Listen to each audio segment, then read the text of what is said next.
Assalamualaikum warahmatullahi wabarakatuh. Bulan Ramadan adalah bulan zakat. Di bulan Ramadan ini kita umat Islam minimal diwajibkan untuk membayar zakat fitrah.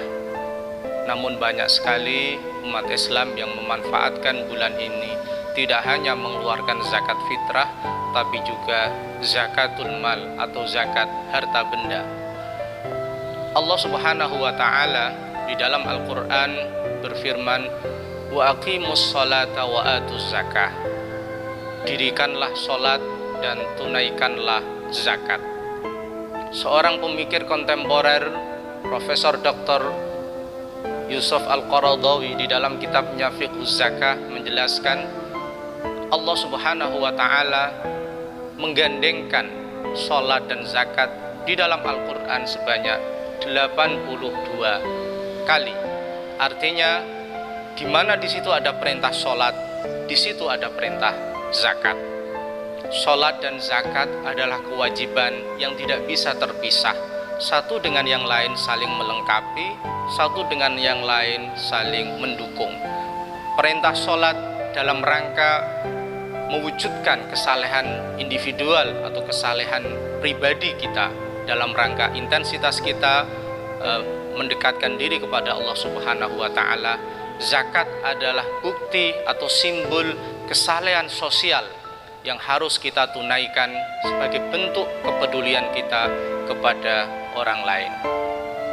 Para pemirsa yang berbahagia, Indonesia adalah negara dengan penduduk terbesar umat Islam dunia. Potensi zakat di Indonesia ini sebesar 280 triliun per tahun.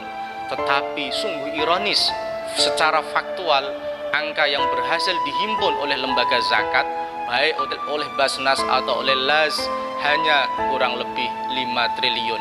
Dari angka 280 triliun, tetapi hanya mampu menggali zakat 5 triliun adalah sebuah realitas yang sangat ironis.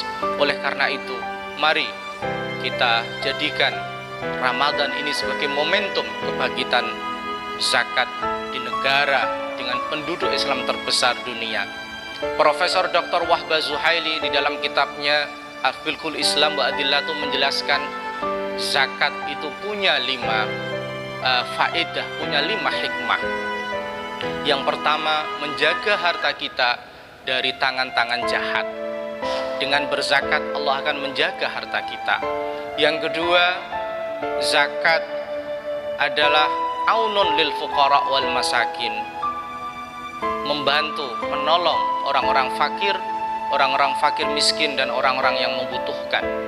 Yang ketiga, zakat ini melatih kita ta'widuhum alas sakha, melatih kita untuk punya mental dermawan, mental berbagi kepada orang-orang yang tidak punya. Bahkan di dalam kitab itu dijelaskan orang-orang kaya yang tidak mengeluarkan zakat nanti di akhirat akan dituntut oleh orang-orang fakir miskin karena hak-hak mereka tidak dibayarkan, hak-hak mereka tidak ditunaikan oleh orang-orang yang diberikan kelimpahan rizki oleh Allah Subhanahu wa taala. Yang keempat, zakat adalah bukti tanda syukur seseorang atas nikmat harta yang diberikan Allah Subhanahu wa taala kepada kita. 4 inilah hikmah zakat, inilah yang harus kita renungkan. Kita yang profesinya sebagai petani, kita yang profesinya sebagai pedagang, kita yang profesinya sebagai aparatur negara atau ASN, kita yang profesinya mungkin punya banyak perusahaan, punya banyak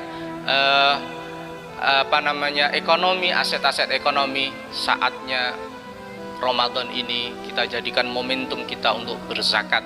Tunaikanlah zakat, karena zakat ini adalah kewajiban yang tidak bisa kita tinggalkan, karena ketika kita lalai berzakat, maka di akhirat kelak orang-orang yang seharusnya menerima harta kita akan menuntut pertanggungjawaban kita, dan kita akan dikenai siksa yang begitu pedih. Semoga Allah Subhanahu wa taala membukakan pintu hati kita sehingga kita mampu menunaikan zakat untuk menolong orang-orang yang membutuhkan. Semua ini dalam rangka al-adalah al-istimaiyah, mewujudkan keadilan sosial terutama dalam bidang ekonomi. Tidak ada disparitas orang-orang kaya dan orang-orang miskin. Islam datang untuk merekatkan hubungan, meningkatkan kerjasama orang-orang kaya dan orang-orang miskin. Semoga dengan berzakat harta kita berkah dan Allah mengganti harta itu dengan berlipat-lipat sehingga kita mendapatkan husnul khatimah. Assalamualaikum warahmatullahi wabarakatuh.